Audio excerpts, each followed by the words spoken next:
Andito po kami ngayon sa Nueva Vizcaya. Dito po kami ngayon Holy Week. Medyo pagod po sa biyahe, medyo hazard kasi last trip minasakay namin na bus, tsaka sobrang daming tao po. Kaya wala kaming nagawa kundi sumakay na lang sa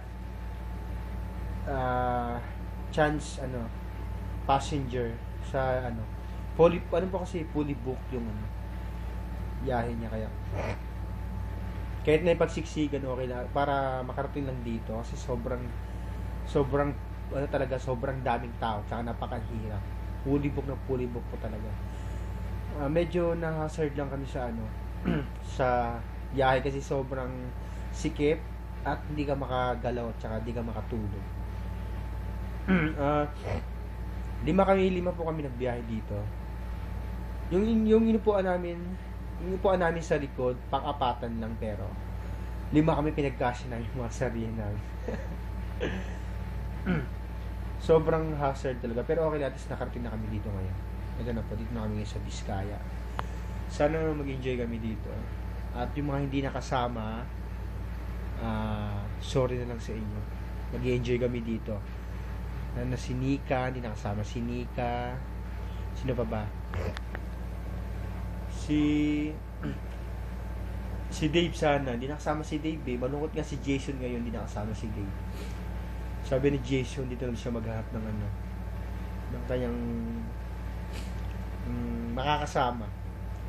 Ako, tsaka si Margo, okay lang, masaya. Si Bean at si Jumar, okay lang din, masaya. Pero mamaya meron ata papapuntahin si Jumar ng mga friend niya. Ayun, mamaya kayo mag-i-enjoy. Pero sa ngayon, pahinga muna kasi sobrang hazard talaga sa biyahe. Sobrang pagod.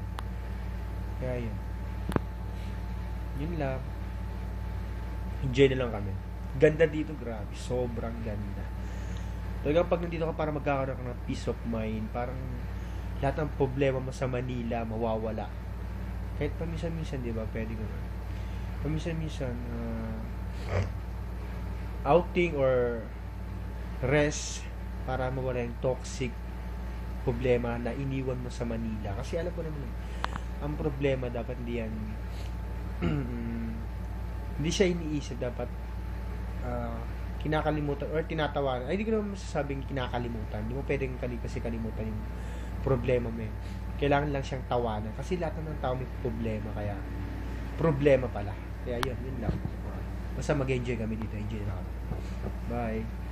Sensya ng mga hindi nakasama dyan. Si Dave, si Nika, si Gary, si Harley, si Jana. Yung mga plano-plano, hindi naman matutuloy. Bahala sila. Yun lang. Basta mag-enjoy kami dito. Bye.